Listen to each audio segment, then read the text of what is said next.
that can be seen now. Is that visible to everybody, the screen? Yes, it is. Wonderful. All right then.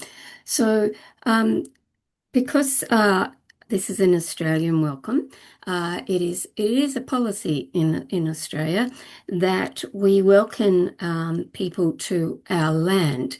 And if you didn't know, each of our states or provinces have are represented by a number of tribes, our Indigenous tribes, who have been here for over 60,000 years. So we are welcomed to their country at official events. So, as a mark of respect in a opportunity of learning as this, and me being non-Indigenous, I can acknowledge country. I cannot welcome you.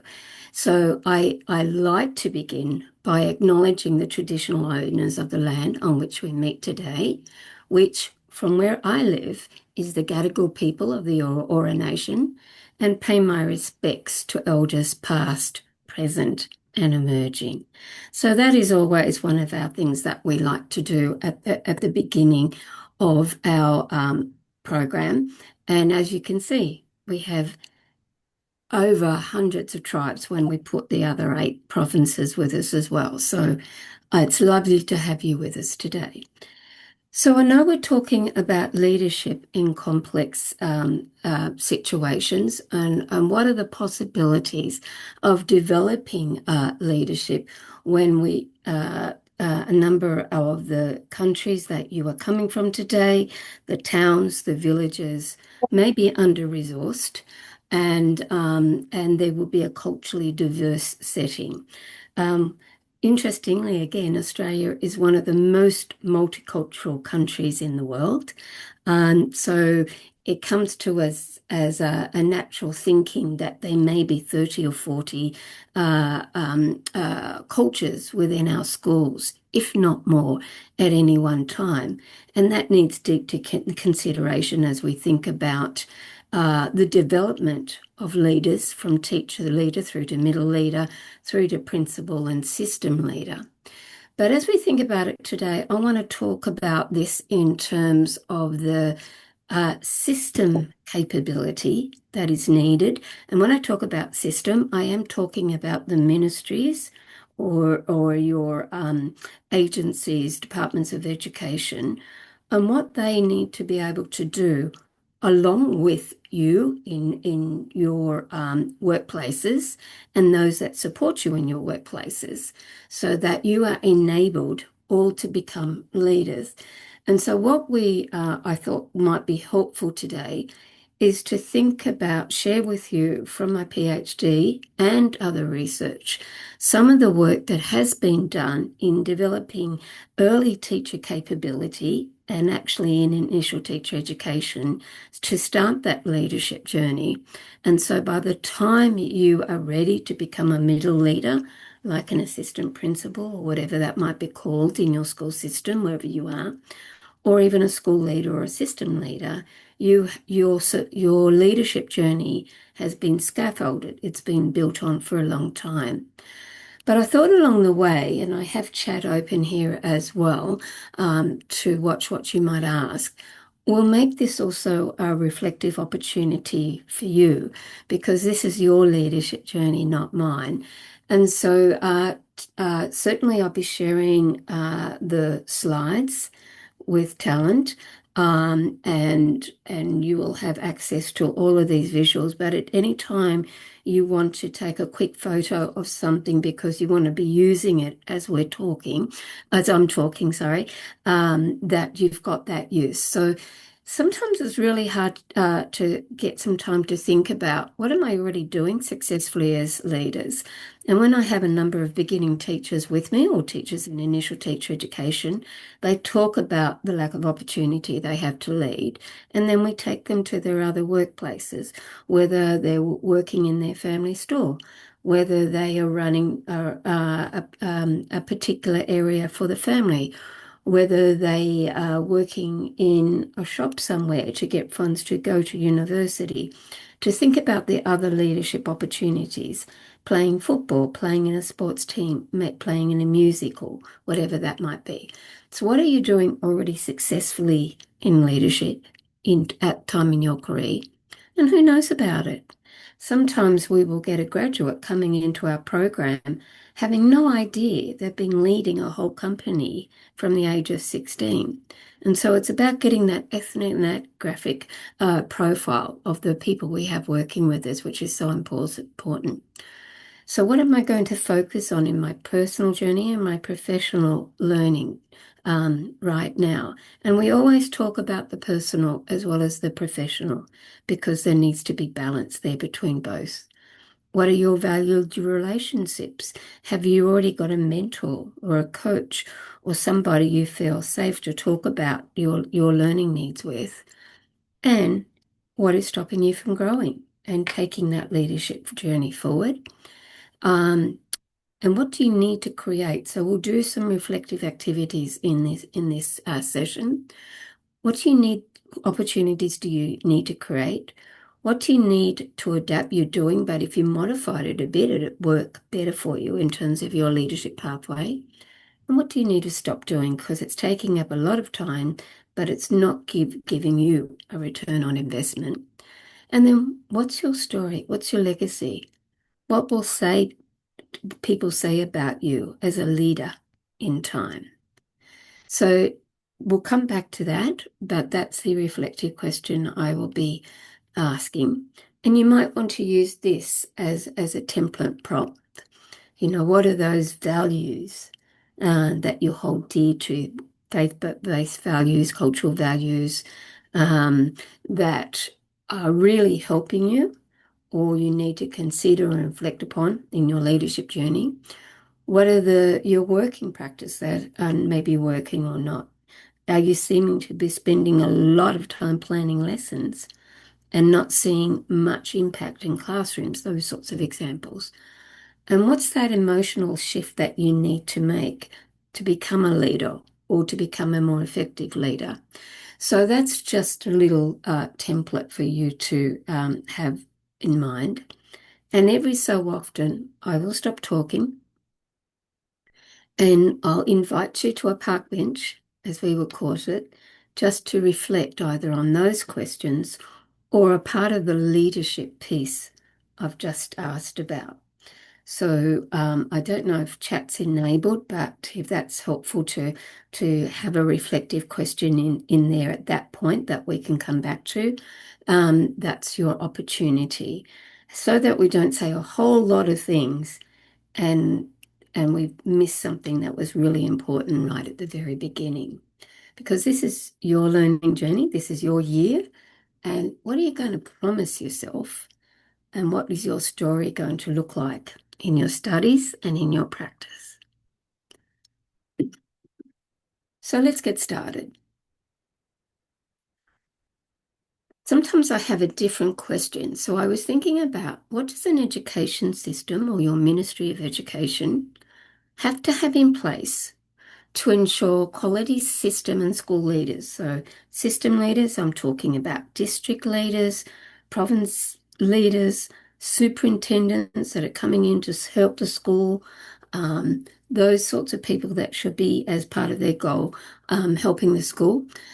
School leaders, not only am I talking about the principal, I'm talking about middle leaders, assistant principals, heads of departments, heads of grades, those that lead sport, those that lead student wellbeing, those that run the curriculum area, those that run before school care, whatever that might be. So all of those opportunities for leaders. And what is we ensuring in terms of the capability of continuously improving school and student outcomes? So what are we doing as a ministry, as a Department of Education, to ensure school and system leaders are able to continue to learn so that they're continually improving school outcomes like culture, school culture, and student outcomes like learning outcomes and wellbeing outcomes? So I will introduce to you some of the literature.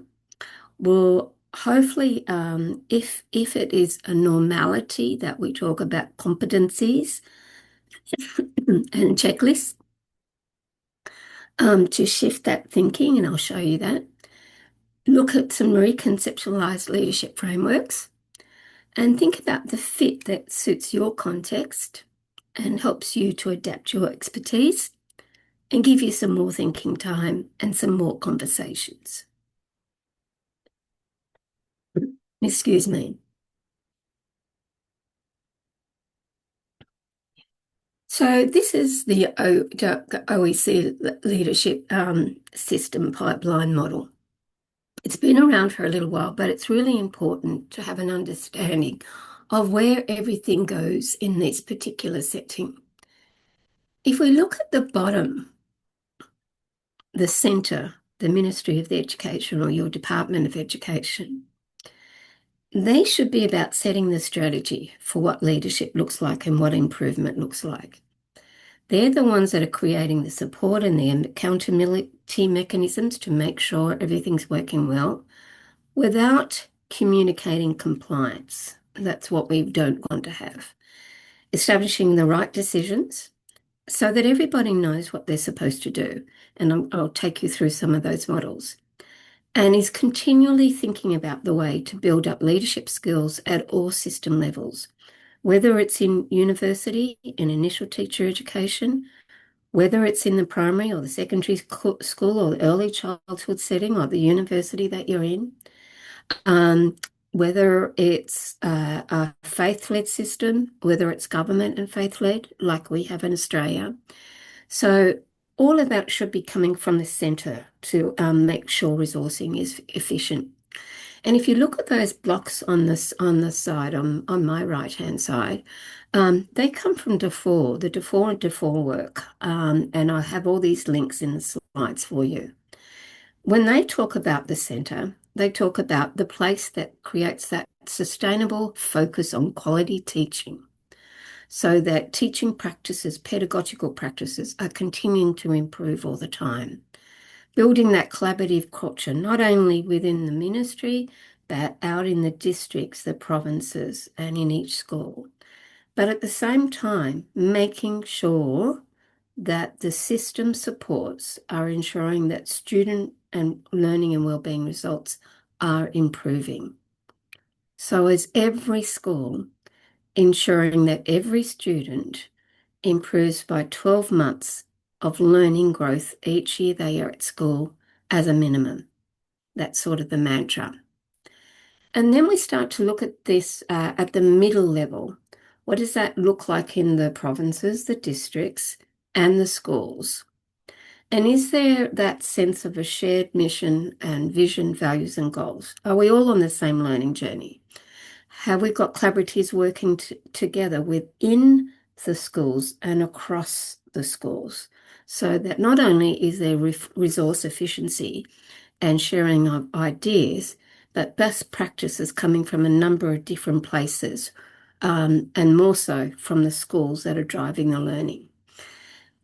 Is there that really encouraged inquiry-orientated approach, at the same time making sure there is continuous improvement and that ability to build a results orientation, not only across the school, across each grade or each faculty, and across the district and the province? What does that look like? And how are principals and school leaders taught to do that?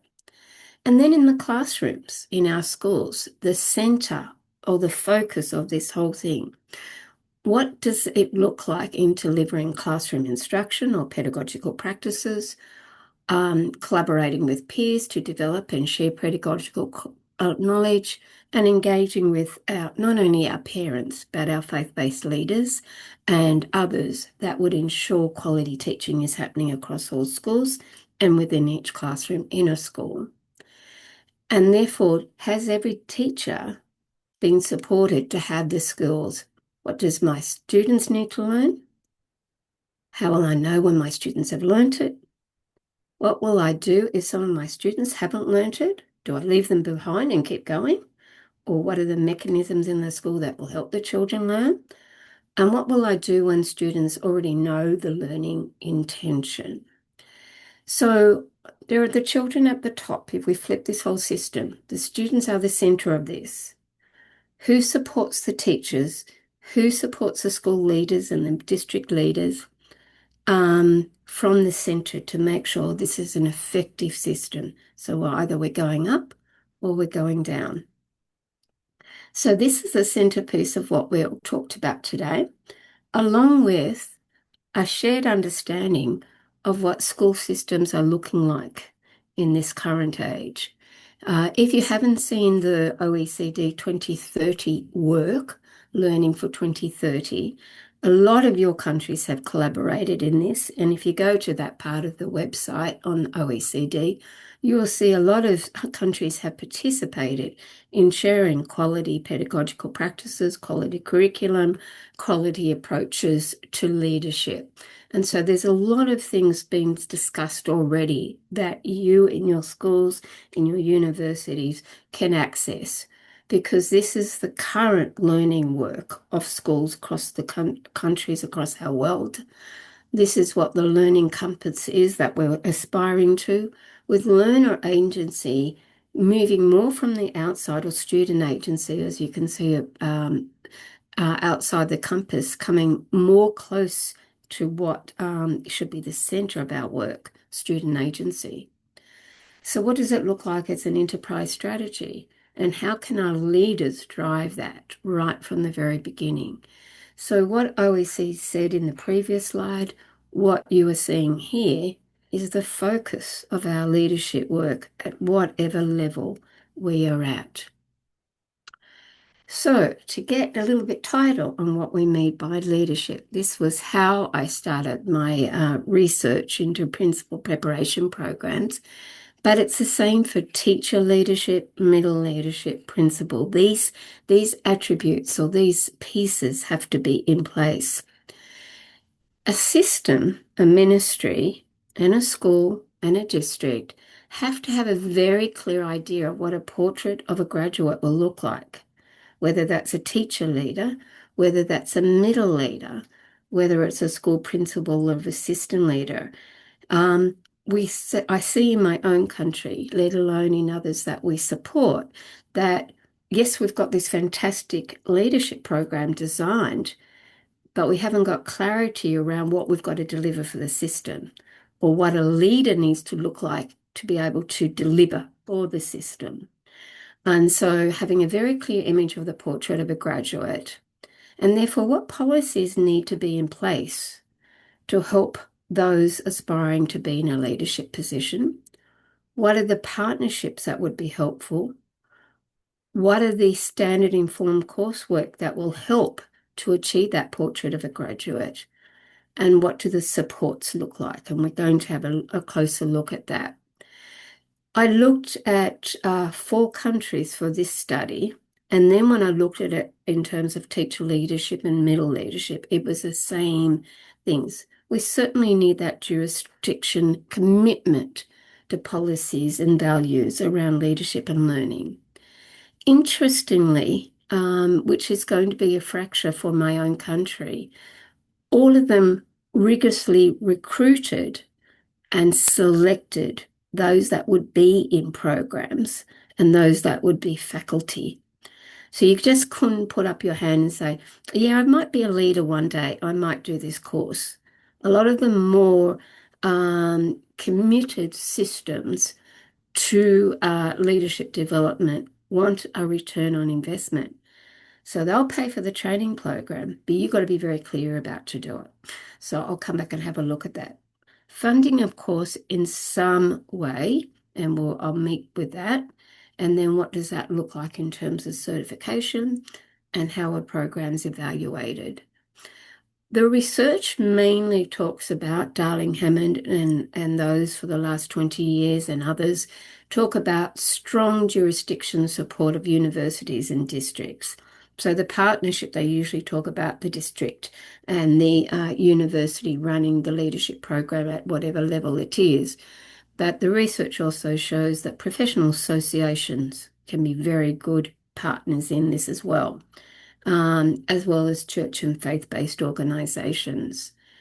But the learning design of a leadership program is imperative to think about. And what I've discovered, and I'll go deeper on this walk for you, whatever the standards are that the system has said a leader needs to learn in terms of the professional standards to become a graduate, what does that look like in terms of the learning design for that program?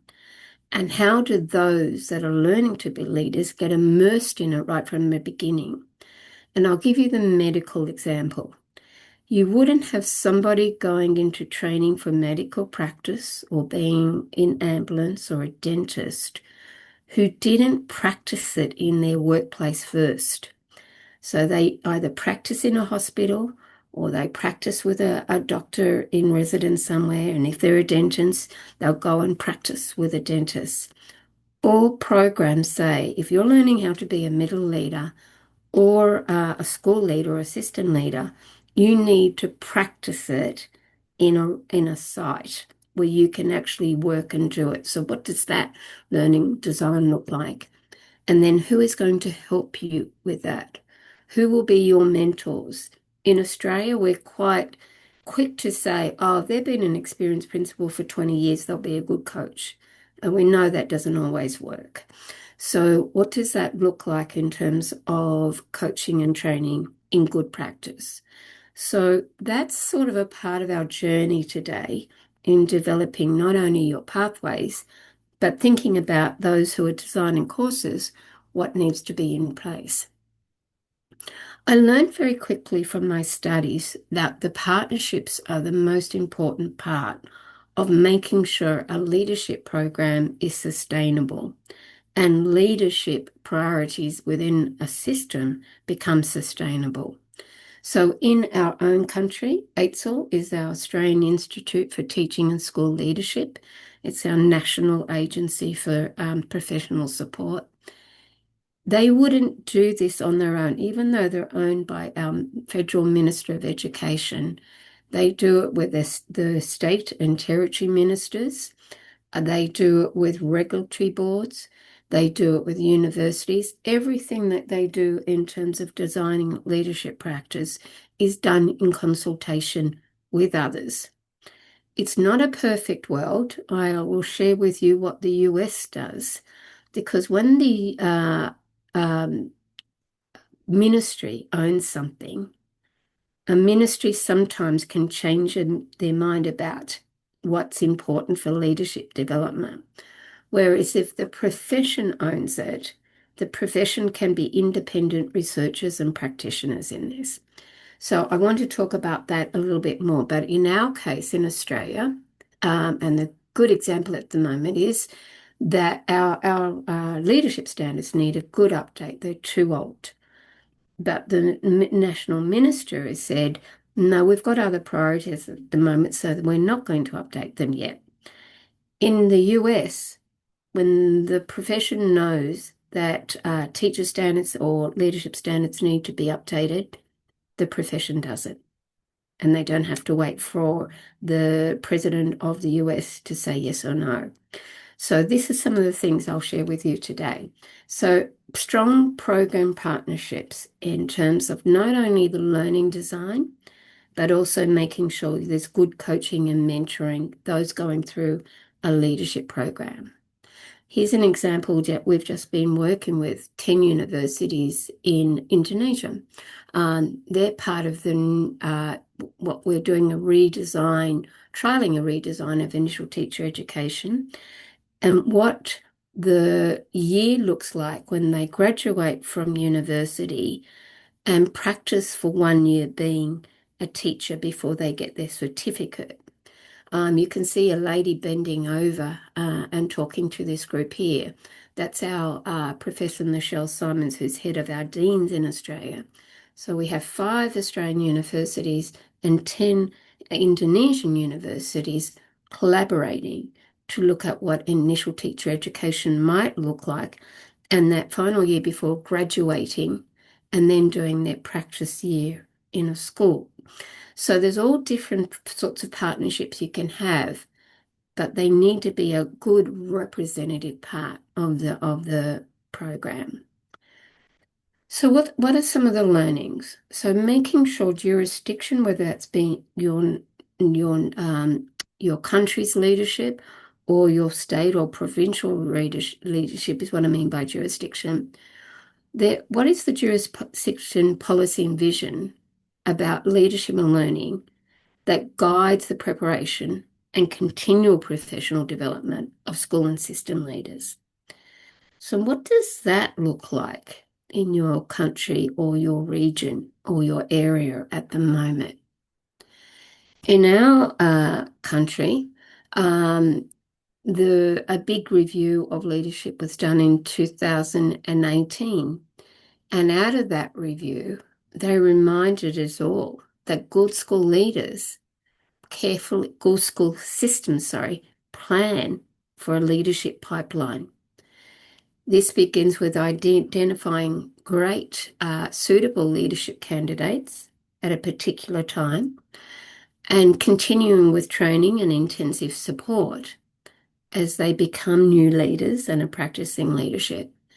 That will include the ongoing development post-appointment, so when they're in early to late career. We actually don't have that working very well in our country just yet. So this is some of the examples that I've written about to do as a national recommendation back to our own ministry. So we do have a national education architecture. We do have a national statement about what education should look like for the improvement in education and well-being of every student in our care. We have a national statement. So this is what a lot of ministries forget, that education is essential to a nation's social and economic policy. So we better get our education systems working well so students are continuing to improve. So that's some of the things that we'll talk about today. So at that second level, right from the very beginning, we had an investment in high quality teaching and school leadership.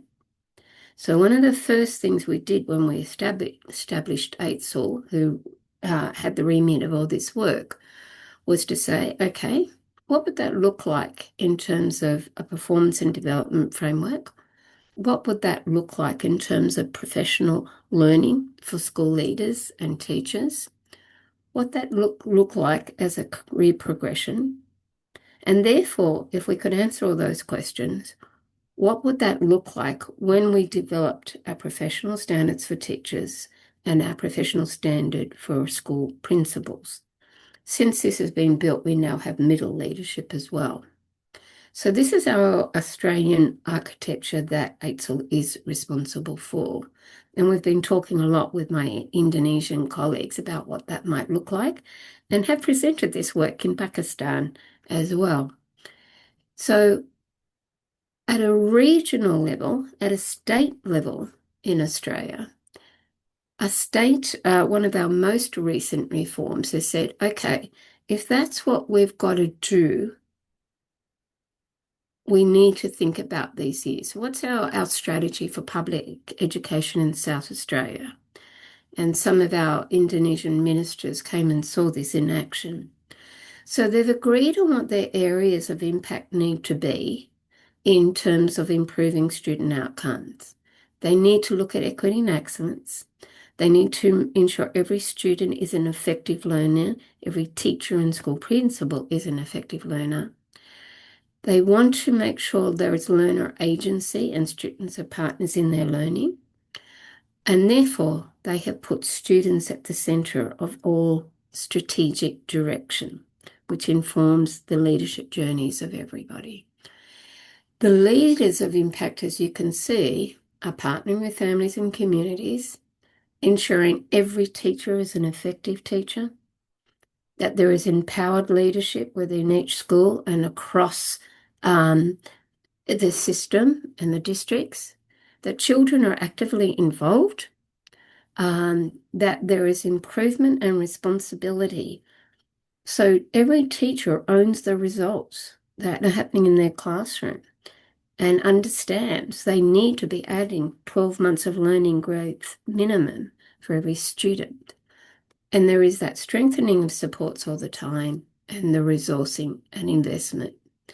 So this has been emerging for a little while, this strategy. They've made sure the guiding principles are intact, shared responsibility. It's a learning system, not a compliance system. There's a commitment to evaluate, ensure there is impact. It's tight. These are the areas you've got to focus on. How you do it, have a go. And so trust needed to be really important in that. To measure it, this particular ministry said, let's get the areas of impact working well and then look at the best ways to measure certain things. So a lot of countries I work in sometimes, they've done that middle part right. They've worked out the center is around the students. They've got the 4 areas of impact and the subsets. And then they go and put another assessment or another evaluation on it. That will not provide quality information of how to make sure those areas are improving. So the profession is working with that ministry and they're trialing each of those measurements to see if that's actually getting maximum effect before they mandate the measurement. Because as you know, across the world, whatever the test says we've got to do, we'll focus on that more than the professional learning. And I can see that there is a hand up, that I'll just get to the point where we can acknowledge that particular question, if that's what that is. So we're at that point. So I've gone from a systems approach first before I start to talk about the individual training of school leaders. So this is our first reflective point. So I'm happy to take a question on what we've just talked about, or if there's something in chat, the moderator, I'm happy to do that pause for a moment. So is there a question? There's a hands up or... Thank you so much, Dr. Lewis, for that incredibly powerful and human-centered presentation. Your insights on how we can foster leadership even in the most challenging and under-resourced settings are exactly what our global community needs to hear. So we truly appreciate the practical and evidence-informed perspective you shared with us today. So we will now move into our Q&A session.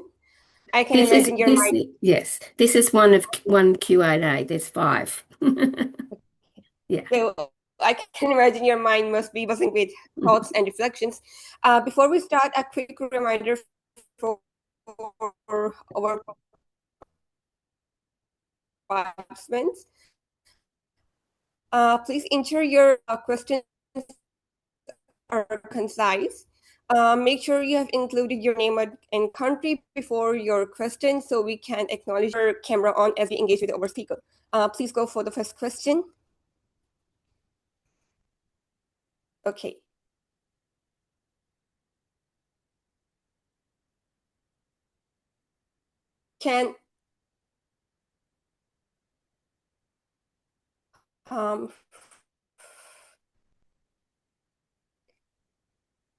It's been repeatedly said to mention your name, please.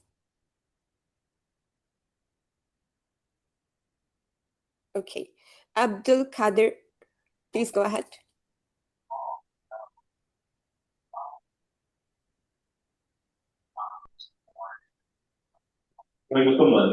ها؟ سيبك يا Mr. Abdul Kadir.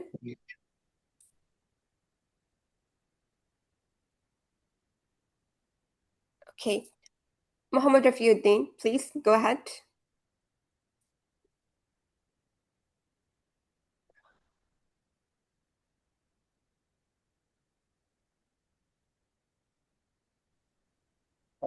Good morning and assalamu alaikum to all. My question is that whether this is possible in Pakistan, how can we do this one? Because the policies and everything is coming from the upside down.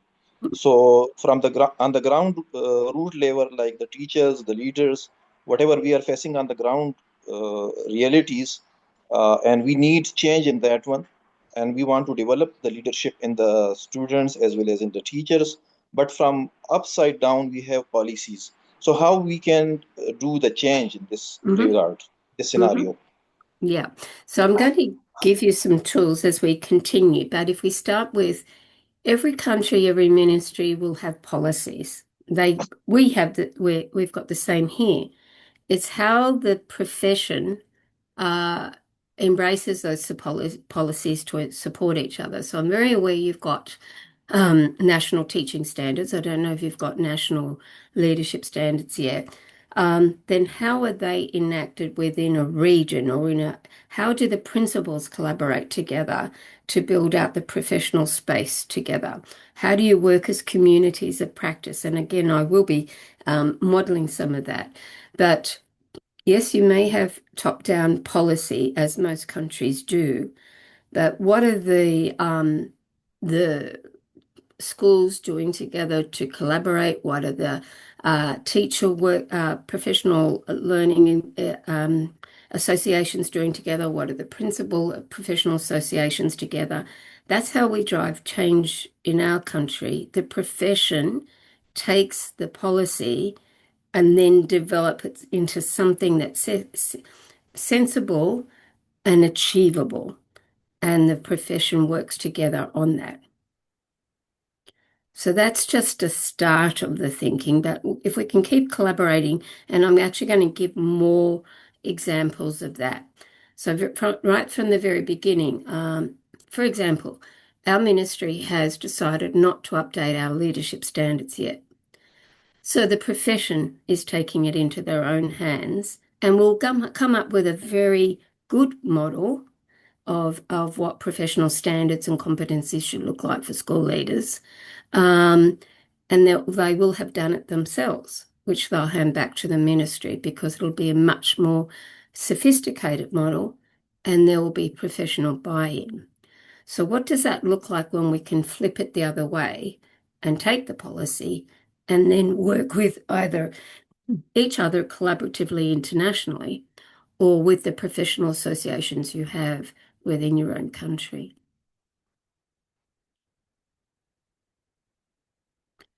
And if there's no more questions at this point, I'll keep building on what we're talking about, and we can continue to talk.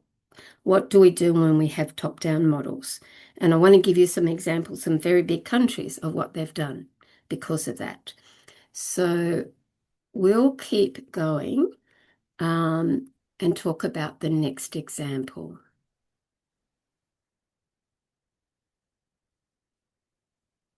So right from the very beginning, jurisdictions need to have professional standards because you need to have that recipe of what a profession looks like and what we expect of our teachers, our middle leaders, our principals, and our system leaders as well. What are the 10 competencies? What are the 15 standards, whatever they might be? And how can they be repackaged in professional practice? So what do some professional standards look like that ensure the preparation and continual professional development of school and system leaders? And here are some examples. And what I want you to think about, do you have these in your own settings at the moment? And if not, what would be the possibilities of working together? And I will give you a British Commonwealth example that was written for 53 countries that are part of the British Commonwealth. So we'll get to that in a moment. This is what I mean by a portrait of a graduate. There's no point in developing a national competencies or professional standards framework if you haven't got any perceived agreement of what you want a good teacher to be able to do and deliver in their classrooms. So when we wrote the portrait of a proficient teacher for Australia, we wanted to say this is what an Australian teacher looks like. I was the CEO of the National Leadership Association at that time. I come from a schools background, a primary school principal. We had primary principals councils, secondary principals councils. We had the unions. We have faith-based organisations. We had representatives from different provinces at system leadership level, we all got together and came up with a vision of what is an Australian teacher at the proficient level, which is at the beginning of the leadership journey. So we knew this was what we wanted a teacher to be able to know and do well in their classrooms at the beginning of their career. So what would that look like in terms, therefore, in the standards that we would be held by? Well, we have 7 teacher standards, and I'll provide the links so you can go and look at the AITSL website. These are the 7 things that teachers are trained in initial teacher education.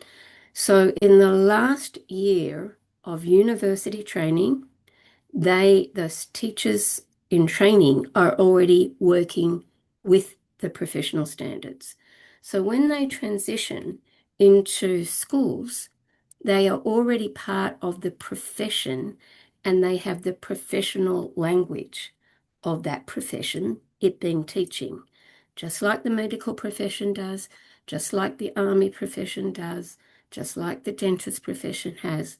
We've got to keep on reminding ourselves we're a profession. So the thing about the AITSL website, once we'd agreed on those being the 7 professional standards, all the professional learning support is co-developed at the national level and at the at the province level, so that there's an assurance of resources, no matter you're in a one teacher school, 200 kilometers from any other school, or if you're in an urban complex school with over 100 different cultures in your school, and we have that range, you are held to these 7 teacher standards, but you also provided with professional learning that you can go on and access and help you not only with your own learning journey, but school principals learning how to develop teachers have all those resources there. And you'll be able to go and have a look at that. Our 7 standards are the same 7 standards, whether you're a pre-service teacher graduating through to becoming highly accomplished in lead. So we have the 3 career stages of a teacher. You come out as a graduate teacher, learning about the teacher standards. Within 2 years, you have to be proficient as those teacher standards. And then the standards language changes a little bit so you can become highly accomplished and lead. And so there's that career pathway with that professional sport, and you'll see the videos and all the resources that are there. Because we made that decision, we have some rich provinces or states in Australia that could do this all by themselves. But we have some poor states that wouldn't have the money to build out the resources, the videos and all that. So the national government committed to resourcing that part. So that's how we got around resourcing in complexity. We're a small country compared to many of you. We only have 10,000 schools.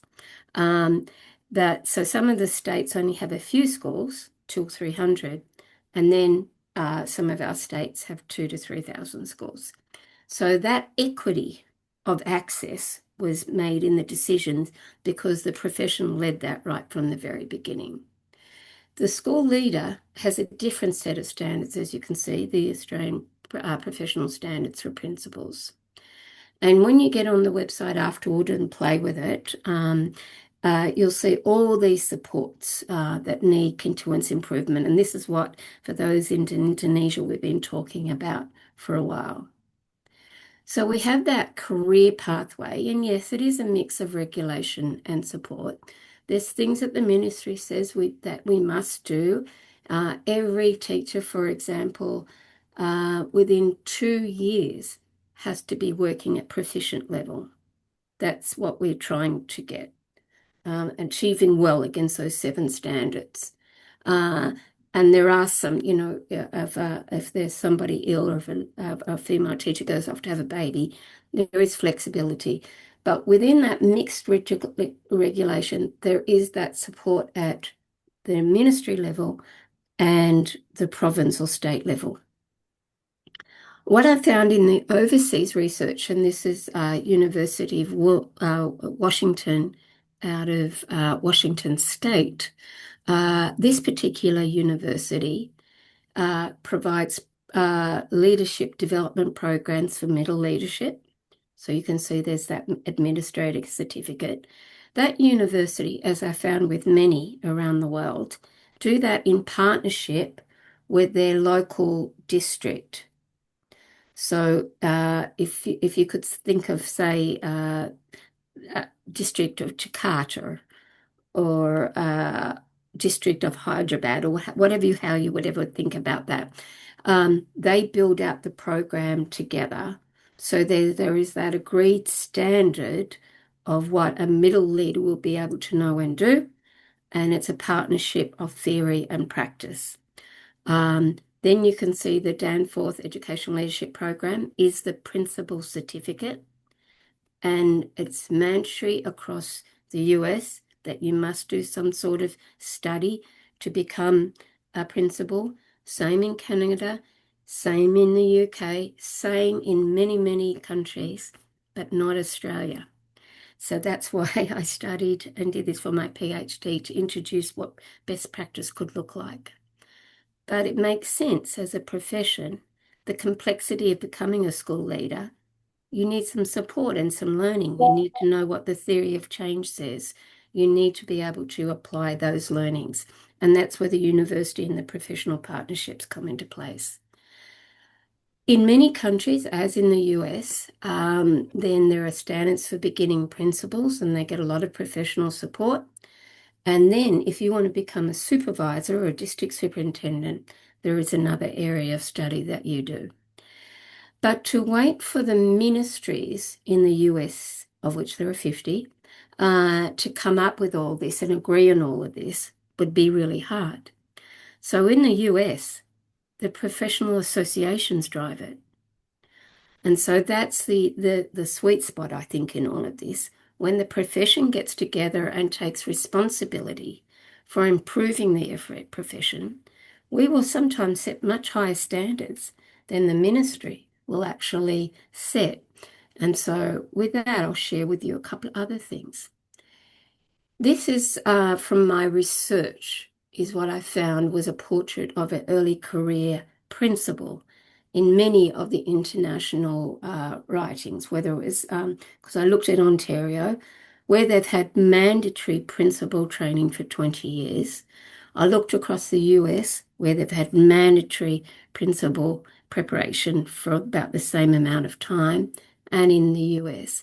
And that is quite typical of the role of an early career principal. So how are they going to learn about this stuff? It's one thing to be a great teacher. It's another thing to learn about leadership, to become a great leader. So who helps us with this work? Well, there's a couple of different ones. This is the Australian Standard for Principals. And in the last two ministries in Indonesia have written teacher competencies, principal competencies and supervisor competencies to look at as a continuum of development. And so it's thinking about what might be in your own country as well. What it looks like is a developmental pathway. But because we don't have to do any assessments to become a principal, that's your own private learning journey to be able to do this.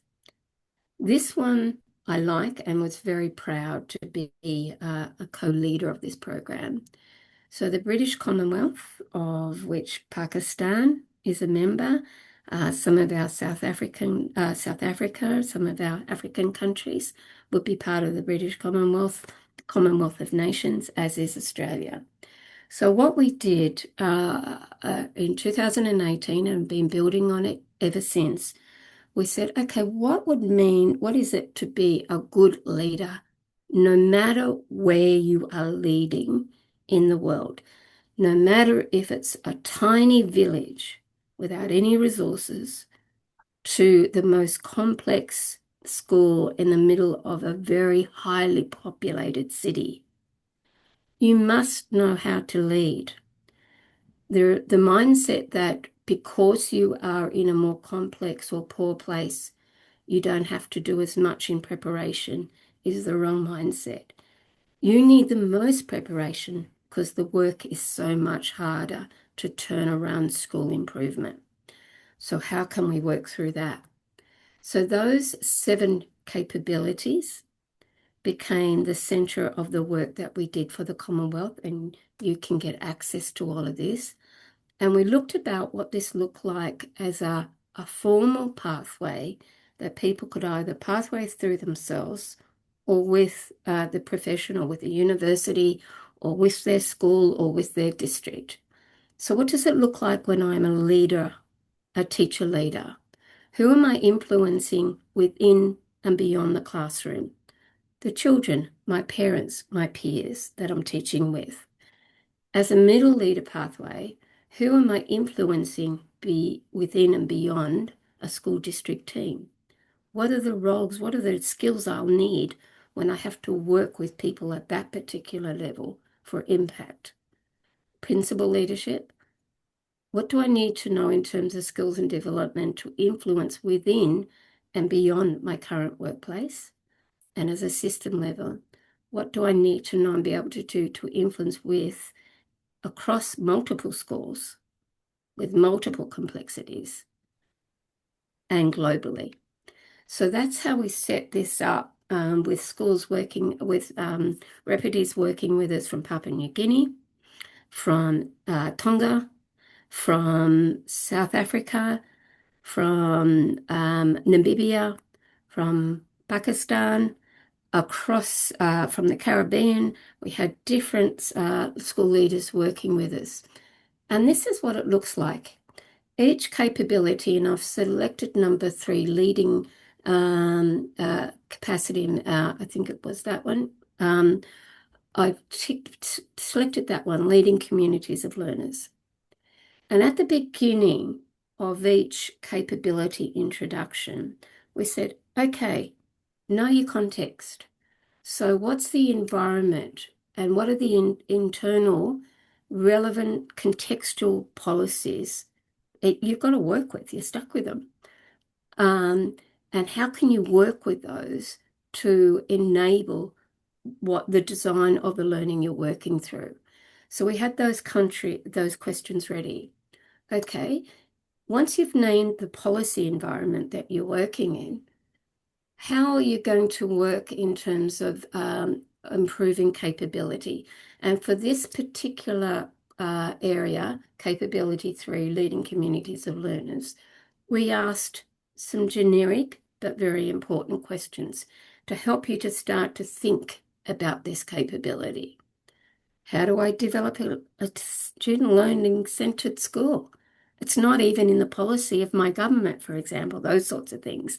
What are the leadership underpinnings of professional learning conversations in my culture, whether it be faith-led, government-led? So those questions help to enable the conversations we needed to have. And the last column stated what the leaders would need to be doing in that capability. And then we developed it as a pathway so that universities could use this curriculum, the profession could use this curriculum. Personally, if this was me in an isolated setting, I could use this. So lots of different points. I've actually just rewritten this for the Indonesian government, but it gives you an idea of thinking about the continuum of development of when the profession gets involved and talks about the learning, what we can do in each of those capabilities. So that's just a partial example of building the practice across the system.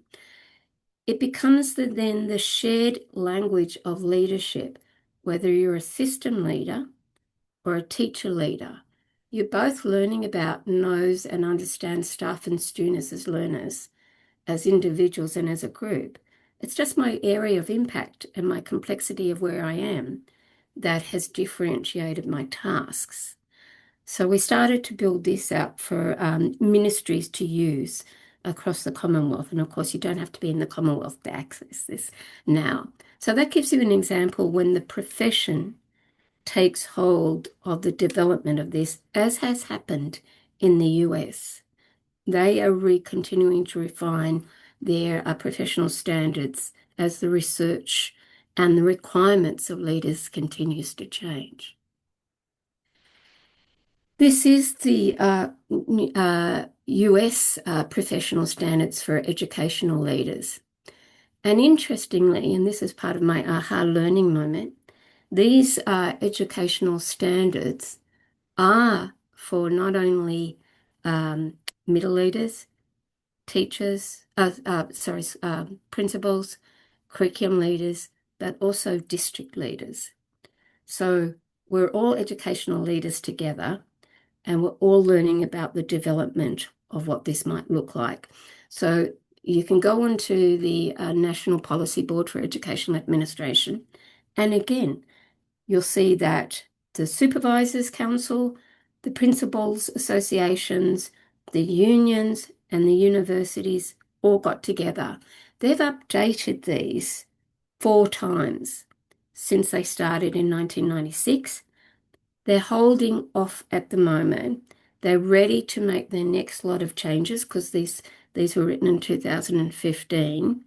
But they know that equity and diversity needs to be a higher priority in what principals need to know and be able to do, and supervisors. And it has a different priority, a policy priority in the US at the moment. So the profession says, okay, let's just practice some of this out first, and before we publish it again. So they're leading that journey in the US. So I've just talked about the professional standards and why you need them to start the leadership pathway for whether your school or for yourself. You need that recipe. What are we focusing on? Before you build out the program, before you build the university units of work. And so for those who have professional standards, in where you are working at the moment. They may be called professional competencies, professional capabilities. Is there either a comment you'd like to make about what your country or your area is doing, or a question you'd like to ask?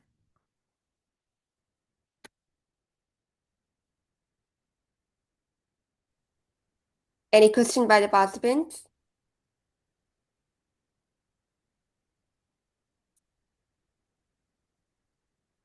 Maybe Faiz? Mr. Faiz Muhammad, please. Good morning, ma'am. Thank you so much for giving a very beautiful session. I really thanks, and we have learned a lot of things here. And at last, I just want to say thank you so much. That's why.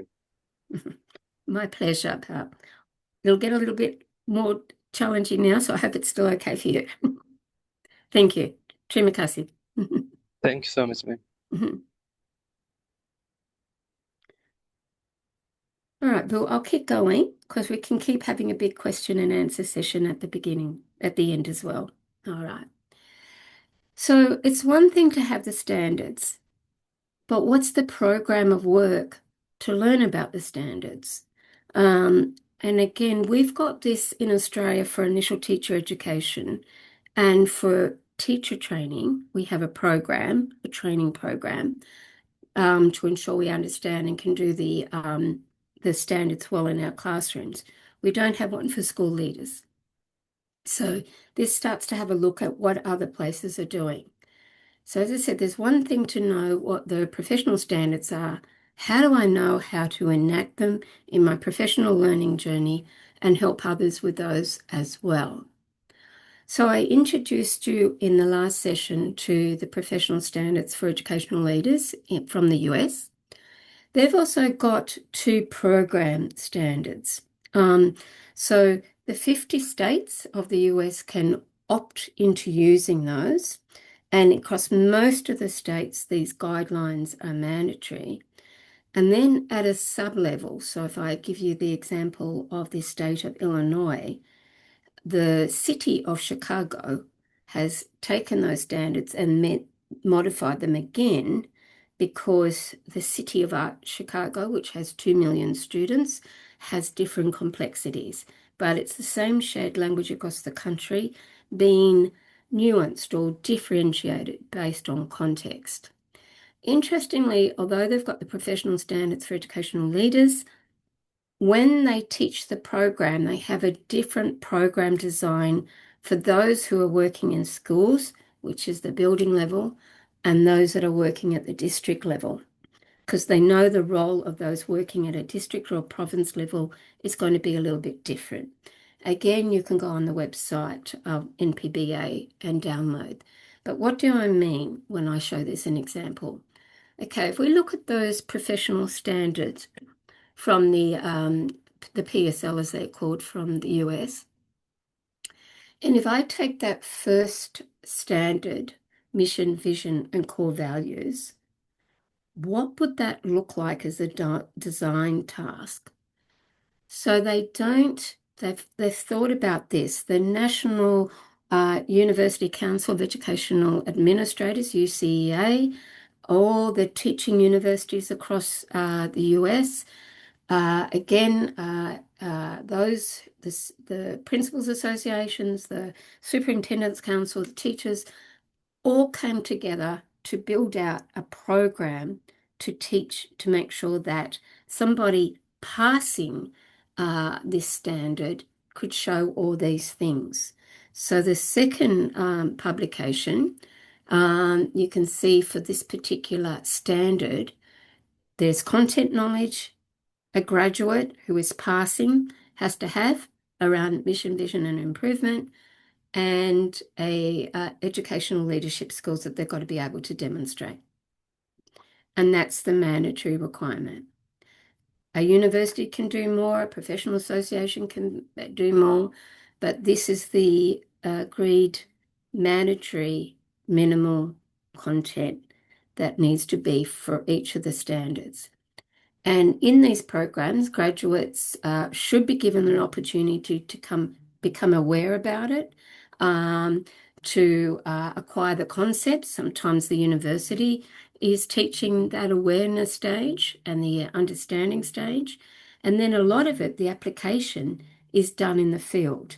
So the student, the person studying this, will learn the theory and then either practice it back in their school or in another school, but they need to be able to show those particular points.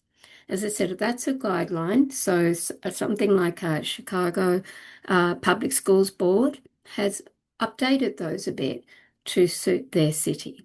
So it's a lovely guideline, and it makes sure the standard of learning across a country is successful. So that's what a program standard looks like. I'll just check if there's any questions that particular point. Do they want me to talk about a little bit more before I keep going? Is there any question by any of the participants? Okay, Bill, I'll keep going. You should keep going. Yes. Okay. So my aha moment when I was looking at principal preparation programs, when I thought about it, of course, this is sensible. There must be an internship, as we would have as a mandatory part of a university teacher training program, that they would go and practice their skills in classes. So should somebody studying leadership practice their skills in a school. Just like, as I said before, a doctor would learn in their residency. They would be practicing in the emergency part of the hospital. They would be practicing in pediatric care. They would be practicing in different hospitals and different communities. So should anybody going into leadership training. So in the building standard, there is a mandatory requirement around the internship so that the school leaders get to practice what they're learning in the university or by the professional association. They must be given time in their school to practice that each week. And so what I discovered there, because a lot of people will have a full teaching load, that the system has thought about how to give that opportunity to go and see other schools. And it's usually sensible that a candidate applying to be a principal will have seen 6 other schools besides their own. So how would that work in your system? But they're practicing all the time. They're seeing different principals all the time. Whereas in my own country, you may have only seen one principal, and that's in the school within your teaching. And they may or may not have all the good skills that are needed for training. So another part of leadership preparation is the opportunity to practice, and that's usually done through assigned inquiries, building up the school improvement plan for your school, and I'll share some of that with you in a moment, developing a whole new student welfare policy for your school, managing students with differentiated needs in a special education setting. You will have to practice a lot of different things. But the important thing that I learned about these countries that provide the support for leadership training is that you actually have a coach.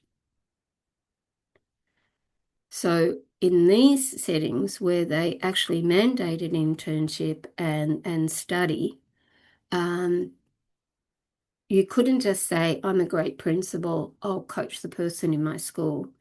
You may be that person, but you actually have to do some extra training so that you are making sure that the learner is being challenged, that the person is thinking from an equity point of view, that they're learning about different parts of the school setting that they may not be thinking about, but they are always allocated a coach during leadership training and in early career. So the person being coached usually has to think about those sorts of questions in this journey, and the coach usually has this sort of question design for them to think about in their leadership journey. So these are the sorts of things that other schools have invested, other systems have invested in the growing of their school leaders. As I said, in Australia, we only have it for initial teacher education and teacher training. We're still to learn what that could look like for school leaders across Australia. So before I go any further, I could see that Pa Newman had his hand up.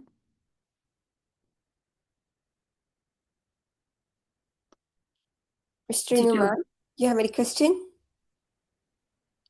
Go ahead, please.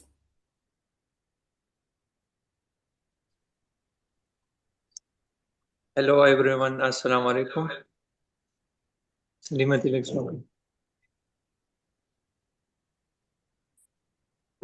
you have any question you can ask? Okay, I have question about this meeting. Like, first, I don't know about this meeting. Like, my friend sent me the link in my WhatsApp. So I'm asking question like, what's the purpose of this meeting, and like, what's the main purpose of this meeting? Would you like me to answer that, Burp?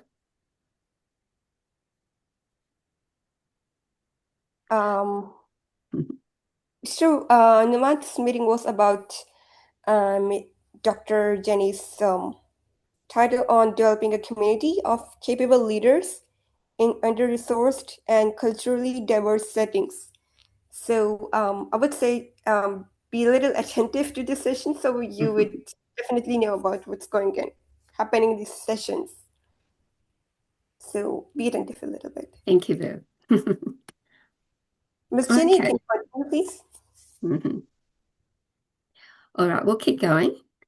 Excuse me, Ms. Jenny. There are 2 questions in the chat box. If you would like to read yourself, or I can read for you. I don't think I can see the chat. Oh yeah, they can Yeah. actually they did it directly to my chat. So Okay, dear okay, participant, yes. you should send the messages to all of the participants so that the speaker can. Okay, I will read for you. The first question is from Dr. Muhammad Bilal, and he says, please tell me how a leader can lead in the educational system if the members do not cooperate with sustainable resources, like according to the country's diverse culture. Mm-hmm. Maybe if I go a little bit further, if you are happy that I keep going with the explanation here, because I'm building towards that. Okay. Yeah. But from that question was the question around how do I be a good leader within my school if people don't want to comply? Was that the question? Yes, please. Go ahead with the session and they can ask it later. Yeah. Okay, all right. I'll keep going, but I can build that into what we're about to say. And you said there was another question? It's the same actually. Yeah. Okay, all right. Two times there. Yeah. Yeah, Okay. this will continue to be part of what I'll build out. So it is one thing to learn about leadership as a formal program. And if you haven't been through a formal program, uh, your skill set to be able to lead a school where there are complex personalities and people who do not want to be part of your professional conversations, what are some of the things that we make sure leaders have already learnt about? So if you're a school leader or a district leader, your role is continually to improve the practices across your school, the teaching practice, so that every student is improving by 12 months of learning growth. So what's the improvement strategy? Now, either your system will have a school improvement framework or some sort of quality assurance framework that they ask school and system leaders to work with. If not, here are some examples. So in our setting and what is being developed in the Indonesian setting as well again, is not only is there a quality training program, so there's not only the preparation program to help you become a leader, but there's also a learning design so the leader can be immersed in the learning. So it's quite technology based. So in some of our areas, the learning program to become a leader is run online through technologies to ensure access, but the deliverables to improve of showing that you have the knowledge and the skills are still the same. So one, it's professional standards involved. It comes back to the standards for your country or your province that you have. And the learning design must make sure that everybody is learning how to achieve that process. So what do? We talked about the field-based partnerships. They're learning on the job. They're doing deep inquiries. It's a centerpiece of learning how to become a leader, and it's a centerpiece of how you do lead. How are you taking the people with you to improve parts of your school that aren't working? In my early days as a school principal, I was the sixth principal in 10 years. We had a what cheeses me off board. So all the things that the people were complaining about, they got them up on the board and we slowly chipped away at them. So all the things they were worried about in terms of their time and working with students and all that, we got that out of the way so that we can come back to focus on student-centered learning, which is supposed to be about what every school is about. So typically in the training to become a school leader, you will be trained in your preparation how to design a 3-year plan based on whatever your external review has been. So whatever the quality assurance processes that have been in your school, for your school, taking those results and developing out usually a 3-year plan, developing an annual plan, and the areas that you've got to focus on become the action plans of which everybody in the school is a part of. That is quite normal practice. So if one was about improving pedagogical practice, there would be a team working on that. There would be a team on, as the example in this school, what does innovative learning environments look like across the school or across the district? What does student learning partnerships look like? And what does leveraging digital look like? If you're recognizing the words, they come from Michael Fullan's work. And then it's not only about having a plan in your school, but making sure that faculty and grade meetings are following that plan, and that there are personal performance and development plans to make sure every person in the school is doing what the school agreed to in terms of the planning cycle. So in Australia and in many countries, there is planning time within the school time or after school, and everybody is a part of the planning for improvement across the school. Because if you're not improving part of your school, you're not owning part of your school. So the most important thing is that you're actually contributing towards the things that you're complaining about. So let's get out whatever it is, as we say in schools. What is the thing that's not working? Are the children's reading results not improving? Have we not got enough technologies? Have we not got enough well-trained teachers? Have we not got good models of pedagogical practice? Whatever it is, let's make a school plan and work on together.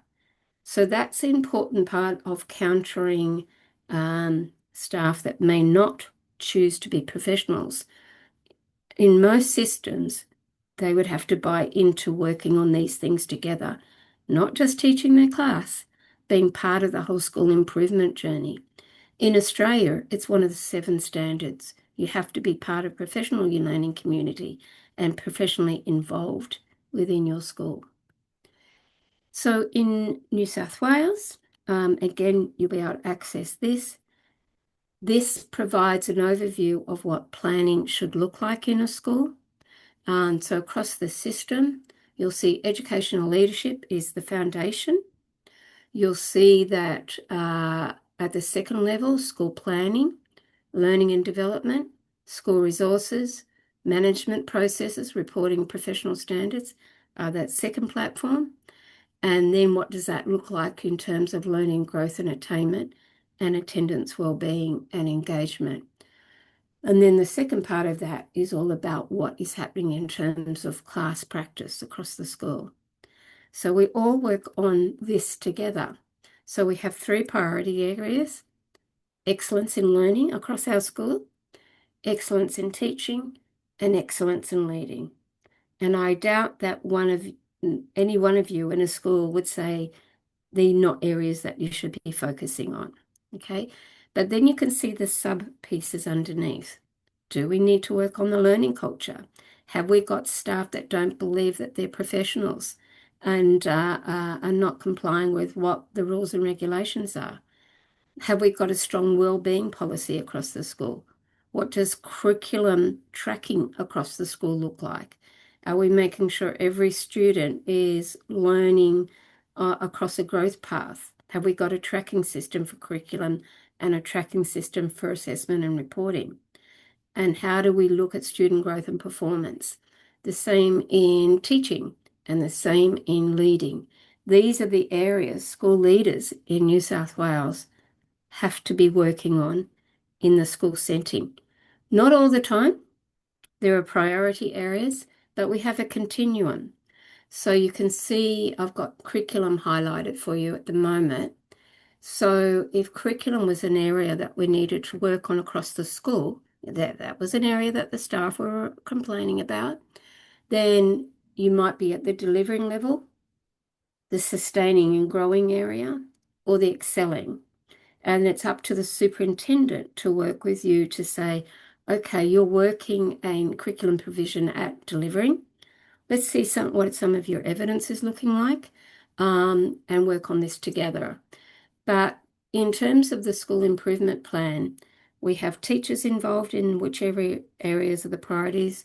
We have middle school leaders, we have parents, and we have students working on the improvement of the school together.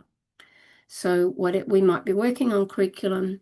In the teaching domain, we might be working on effective teaching as a priority area for 2 or 3 years. And in leadership, we might be looking at school planning and implementation. So the improvement strategy for the schools in New South Wales is worked out. It's how they're going to go about it is part of what the principals across the district would work on together, what the school leaders would work on together, and what the supervisors will get the principals collaborating together on. So every school is improving in some area. So owning something about what you need to be working on is really important. So in terms of data gathering, to know which areas we need to be working on, the school works on that together. Teachers prepare data to share what's working and not working well. And out of that comes the annual reflections before the next plan is built. And there's different ways that we can look at data. So we can look at what's working well within the school. In looking inwards, we can see what's working well in other schools that we might need to be learning about. One of the schools nearby might be doing better in writing or mathematics. And what would be our plan moving forward? Some things we might even stop doing. So that's a usual recipe of getting the school community working together. And that's hard. So that's part of what we do in the principal training. So they learn how to do it well before they lead it in their school. And they're just some of the data sets for those that want to come back and actually have a look at this. And in this, you'll see then that the school teachers together write out the school plan. So we need to work on student growth and attainment. What data do we need to look at? Our attendance data, our outcome data. What initiatives are we going to do? The teachers and the school leaders work on that together. So it's very clear about the learning pathway for that school and what they're going to focus on. So again, everybody has to opt in because we're going to, in the success criteria, look at what's happening in your classrooms as well. So very clear purpose, very clear initiatives, strategies, very clear success criteria, and very clear evaluation plan. Now, the superintendent of the 40 schools that they're looking after knows what the other 39 are doing. And so they keep on connecting the principals together to collaborate on areas of work. So there's a whole school improvement plan there that I popped in for you. And if that's an area of interest, we will come back to that. If there are any questions at this time, I might just keep going because I'm just watching time as well. And I can always do another session if it's going to be helpful with particular areas of this. So that area of collaboration needs to be working well in terms of design of programs, but each state or province or the country also needs to have a very clear pedagogical plan. So it's going to be very hard for you to be helping teachers improve their practice if you don't know what the pedagogical plan looks like from your ministry. And if they haven't got one, as we've seen do time and time again in different schools here in Australia, they've developed it themselves. But they want to make sure every teacher knows how to ask the questions. Where are my students now? What is the data in my classroom saying?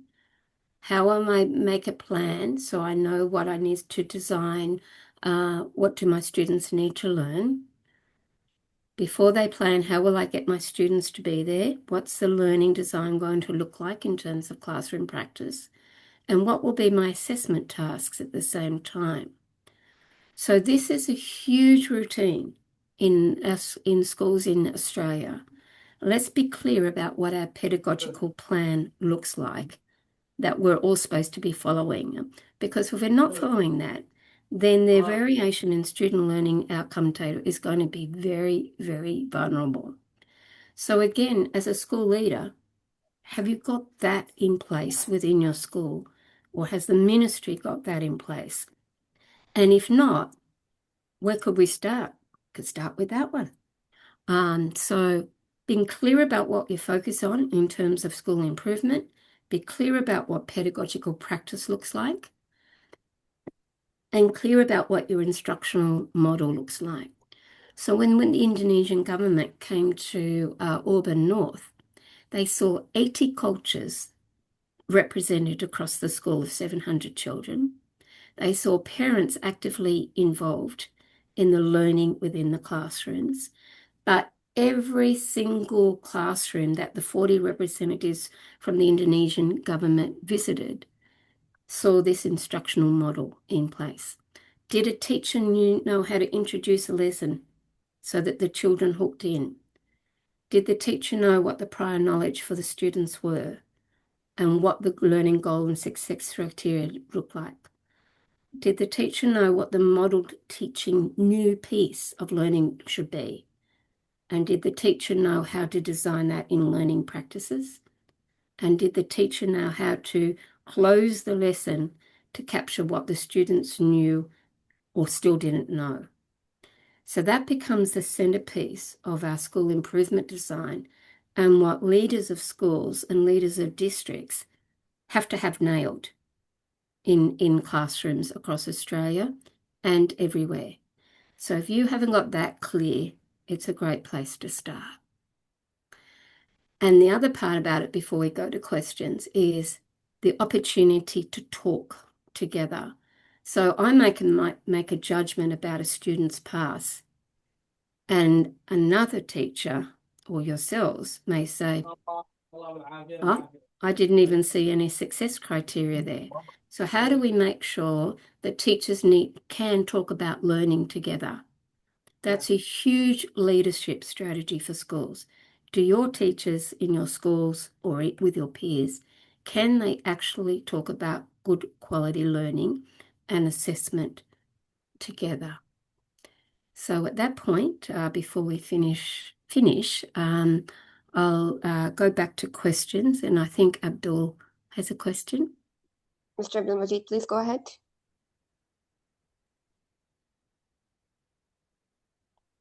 You need to unmute yourself. Hello, can you hear me? Yes, yes. Yeah, thank you so much for this insightful presentation. My name is Suleiman Abdul Majid, and I'm from Ghana, but currently studying in Indonesia. Mm-hmm. So my question has to do with in a situation where maybe teachers are used to working independently. How do you actually get everyone to take shared responsibility for whole school improvement? Mm-hmm. Yeah. So in most, thank you, that's a great question, Pa. In most systems that we work with, it is part of the national government's priorities because it's a legal requirement from UNESCO in terms of the rights of the child that every child should be improving in their school. So the majority of countries that we work with, there would be some sort of national policy around a school improvement strategy or a quality assurance strategy that a school leader can draw from. We do find in many countries that they're compliant. They're about mandatory checklists. And that's not going to work because you want the teachers in your school, your parents, and your school leaders to talk about what's working and not working. So that school excellence framework I shared with you, and of course there are many others, sometimes we need to provide them with the language to say, well, we're actually looking, as you saw, it was a rubric, a continuum. Are we doing this? Yes. How do we know? What does the evidence look like? So it is about training the leader to be able to facilitate those conversations. So usually a country's ministry will have some sort of education quality assurance program, or the province or something. If they haven't, the Commonwealth, in your case Ghana, the British Commonwealth has provision for those. And if you still haven't, then there is things that are accessible, like that school improvement framework, to start those rich learning conversations in your school. And people won't be used to it, as I found when I was a school principal starting. They thought I was checking on their knowledge, and I had a little checklist. All I was trying to find out what was the hard bits for them so we could do some more professional development. So with every conversation about improvement in our school is the promise that we will do some professional development together. That's going to be the only part of it. So if it's not a part of schools yet in Ghana, it is something to have with your own colleagues to start having that conversation about. And because so many systems have done this work, is to use some of these system frameworks to start to build your own. And if you're a leader in a school and haven't got access to this within your country or your province yet, you can lead this within your school with some of the frameworks I've shared with you. Is that a good start, Abdul? Yeah, thank you so much. Yeah. Okay. This doesn't have to be the end of the conversation, though. Yeah, because I know I'm putting a number of things on the line. Yeah. But if we're not talking about learning in our schools, and as leaders, if we're not facilitating that, then we're not leading our school. We're actually delivering some content. So this is part of what we need to start to look at in our schools. And then what does that look like in terms of improvement for teachers? Well, it's quite typical within a school, and you can see I've got the 7 Australian professional standards there. It is quite typical that we would have a performance and development plan or a professional learning plan, which sounds a nicer, softer thing. And based on what we're planning to focus on in our school, we might be looking at writing or something. The teacher reflects on what their professional needs are, and that's where we start to turn the attitude around. Because if you tell me what you need to do, I will invest in you as a leader, as a teacher leader. So doing it this way just says, I'm giving time to invest in you as a leader, as a teacher leader, but these are the things we're going to have to work on together. And talking to them about their career path, it might be the first time they've ever had that discussion, as you as leaders as well. But having that professional improvement framework, of which we usually work through 1 to 3 times in a year. So we keep coming back. How's your well-being? What are your learning behaviours? Are you managing time well? Are you staying up all night marking children's work and it's not going to have any impact in the next day? Is a policy not working? All those sorts of things are things that we start to talk about in those conversations. But there's usually a 6-month review and a 12-month review, and it's in the teacher's hands. They are bringing their learning plan to the leader that they're working with or their peer all the time. So the question that was asked about how do we manage non-compliance in our school and teachers not wanting to work together, when this becomes the policy and practice of the school, the district, the province, and the country, this is some of the gifts that you will get. And so that we can finish off with a lot of questions, what do we do in terms of professional learning? So AITSL, our particular national body, has provided some professional learning planning tools, because sometimes our leaders don't know how to plan for learning. So what's the problem of practice we're trying to solve? Well, children can't spell and their grammar's quite poor. That's our biggest problem maybe. So again, the staff are working on this plan together. What professional learning or universal resources would help us to improve our practice in this area? How are we going to do it?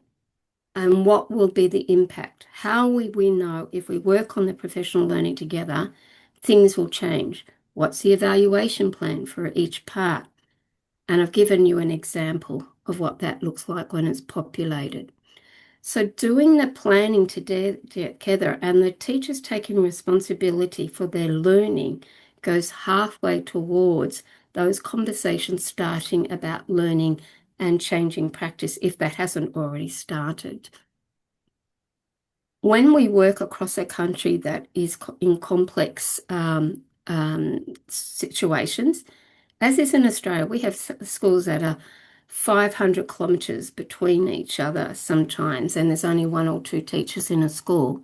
We think about the learning design quite carefully.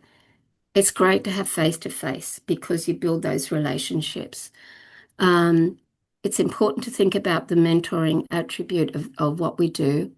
What's going to be great virtual, what can be done offline, what can be synchronous, asynchronous, what could be self-paced learning that they do after an investment in the professional learning, and what could these learning networks look like? So, for example, if your ministry, whether it's provincial, district, or national, has a learning priority, then what could we work on that as a district, and what could we work on within our school? So this collegiality of not reinventing the world by each school across a country is really important to value. And then how can a ministry or the profession set this up for themselves together? So this is how we would facilitate some of this work in Indonesia, and I have in the past in Namibia and South Africa. So I come back to these end questions that we talked about. What are you doing well already? And who knows about it? As a result of our discussions today, what might be your professional practices that you'd like to work on? Because these could be other learning sessions that we could do together. What's stopping me? Because we can say it's the national policy making us do this, or we could play that around a bit and work on with that, but in the context of the school and what the children need. And what do I need to start doing, adapting, stopping? And what will that look like as my leadership legacy? So where has my PhD got to in terms of what this might look like for us all together? You do need that leadership pipeline, investing early in leadership. You do need those strong partnerships, whether they be in your country or region or beyond your country. You do need leadership tracking systems to know what leaders need to learn next in their leadership journey, and ongoing research. So your deans of your universities collecting evidence to what leaders need, for example, in Ghana. And what could that look like in terms of dynamic practice? We do know that it does need some funding, and maybe that's the investment at the beginning. But we do know we need those leadership standards. We do need those programs, and we need good recruitment of not only those going into programs, but the faculty, and what that looks like in terms of a formative license, not a compliant checklist. We know the learning design is going to be so important that encourages people to participate and to learn with supervision and practice in the field, great cohort modelling and mentoring and coaching. And then what does that look like as a career path journey? So that's what a lot of countries are doing. And they've invested in, and that's what the research says. And this is schools that are bounded by ice for 11 months of the year at the top of Canada, Alaska, to schools in the middle of deserts, 500K from anything. This is the practice that we want them to go through so that they are capable leaders, no matter what the complexity of the situation. So we need those frameworks, but we need those professional conversations together. I know that's a lot of content, but that's what thought we could start to trigger the conversations today And for those who are interested, through this network and others that we can provide, we can start to look at what this might look like in terms of your professional pathways. We could be a professional learning community together. So, Ibu, I know we're out of time. I'm happy to take questions, or I can respond back to questions that come after this session. Do you have any questions from the participants? Any questions, please?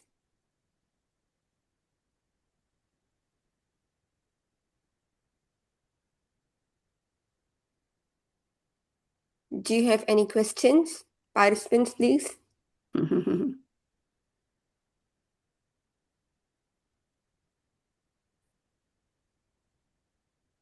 I think we've exhausted them, Boo. Oh, there's one question. Yeah. Mr. Muhammad Hashim, please go ahead.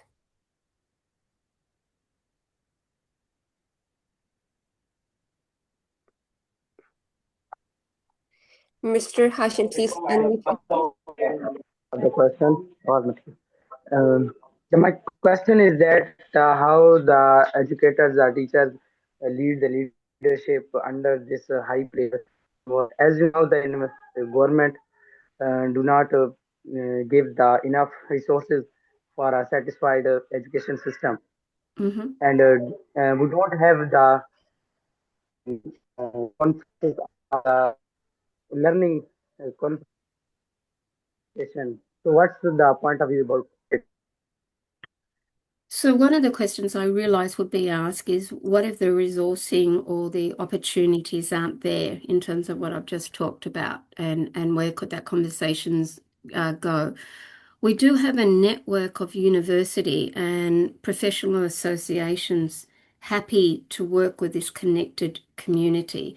So there are so many resources available for free, that at that ministry level and system and school level, that depending on what your questions back to this network asked, Mr. whether it's Pa Ahmed, sort of finding out what that is, that we can continue to provide some of the resources. But the most important thing is about this is not to pick off each individual at a time. It's about that collaboration. So, and you, Pa Hassan, if we gave this to some resourcing to you that you were needing in terms of plans and school improvement plans, what would you then do as a leader to share with your colleagues, for example, so that it becomes your own connected community looking at a particular resource? If you have a ministry that's starting to look at some of these things, there's so much available again that it's really important to share this journey, and talk about what the hard and easy parts of the journey are. So yes, we know you may not have resources in terms of people or finance, but there are networks already working around the globe that we can connect you with. So whatever that might look like in terms of your personal interest, we can keep on facilitating those. Thank you so much, Miss Lewis. We have a next question from Mr. Adnan Marvat. Please go ahead. Can you please unmute? Yeah. Thank you.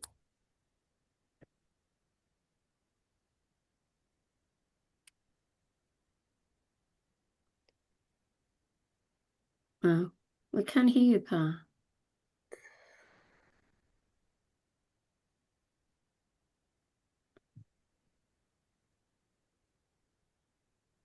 Pa, I don't know if anybody else can hear you, but I can't. Mr. Could you, Adnan, we can't hear you. could you type the question in?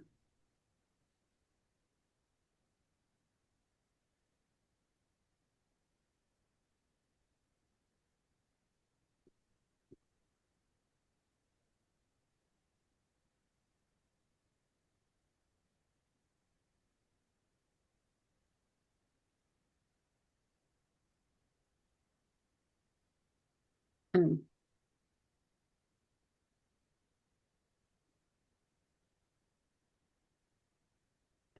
There's a question from Dr. Sarish Iftikhar, and she's Yes. saying, when might independent practice be ineffective and why? Mm. So I'm going to take that as being a question about ineffective teaching practice. Apologies if I've misunderstood it. Ineffective teaching practice is more relevant in what we've seen is when there isn't a clear understanding of what effective teaching practice looks like and what that looks like. Excuse me, Miss Jenny. Mhm. The question is actually about the independent practice, that when can independent practice might be ineffective? What practice are we talking about though, Pa? Is it teaching practice, Yeah, leadership practice? Dr. Sarish Iftikhar, could you unmute yourself and interact directly?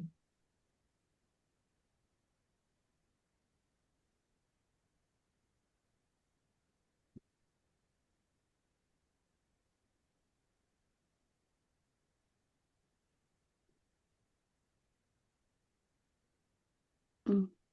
Dr. Sarish, can you please unmute yourself?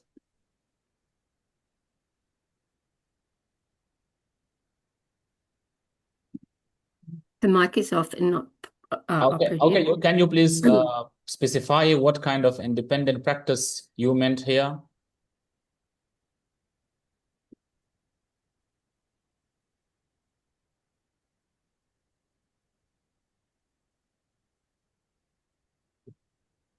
Well, Boo might be typing. I'll take a broad. Yeah, sure. Yeah. So when we have, from a leadership perspective, that's why it's so important to have the professional standards, whether they're generated by the profession in your region or by the ministry.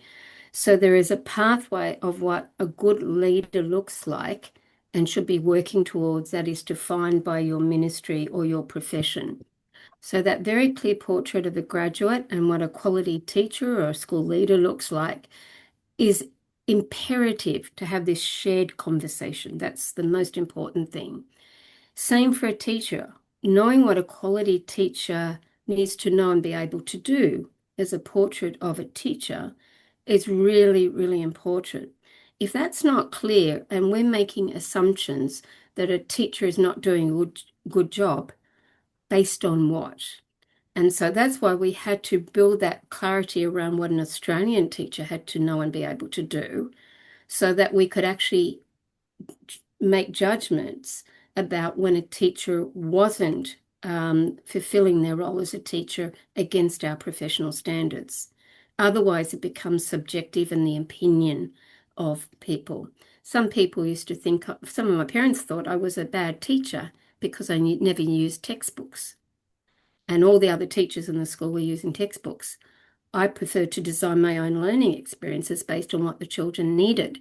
So we had to really shift that opinion in the school around what that meant. So without shared language around what a leader should know and be able to do and what a teacher should know and be able to do, we can't really determine what is ineffective until that statement of shared understanding is there. I don't know if that goes somewhere. So if a teacher hasn't impacted student learning in their classroom, and I know Indonesia is going through that learning journey of inclusive practice in students in all classrooms now, what is the skills? It comes straight back to the professional learning. If you've never been taught how to differentiate learning for the different students within your classroom, if you have not been taught how to modify learning for a deaf child or a child that's got a learning difference, then it comes back to professional learning. So we can't assume a teacher is ineffective if they haven't gone through the training program that they should have to be able to do that. One of our standards is about differentiation of learning, and every graduate has to know how to differentiate learning for up to 30 children in their classrooms. So that's what we need to have in place. Very clear understanding about how do we support students with learning needs And what does that look like in terms of our professional standards and the professional learning?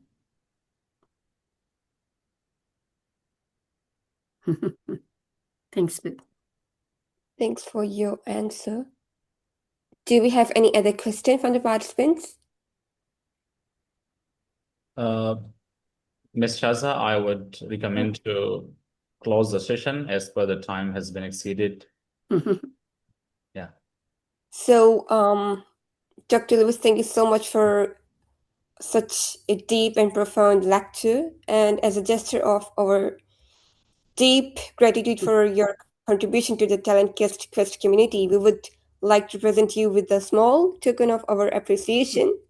Dr. Lewis, please accept this certificate of appreciation. It is a symbol of our respect for your lifelong dedication to empowering educators and improving school systems across the globe. Your work truly embodies our mission to create, teach, and transform. So we are honored to have your name associated with our initiatives. Thank you so much.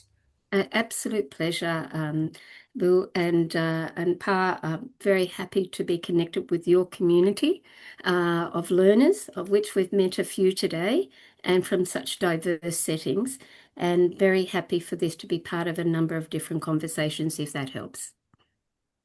Thank you so much. So, as we conclude today's wonderful session, please take note of these final instructions regarding your certificate.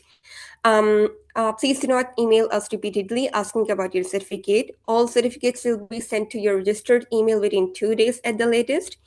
In that email, you will receive a final link to confirm your presence and, most importantly, a space to provide your suggestions for our next webinar topic. We would value your feedback as we continue to grow this community. Thank you once again for your time and your passion for education. And please, for all of the participants, we would like to have a group photo. So please be attentive and turn on your cameras again. Everyone, please. We would have a group photo.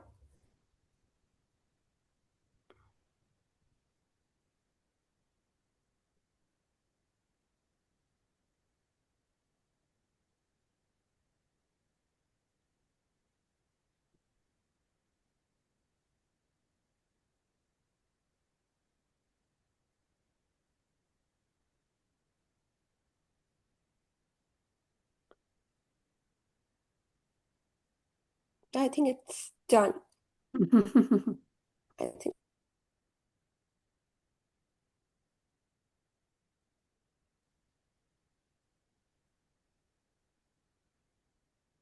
Mr. Vakas?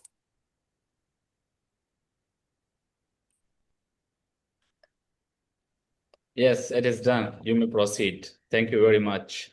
Okay, thank you once again for your time and your passion for education, and have a wonderful day. Thank you, everyone. Bye.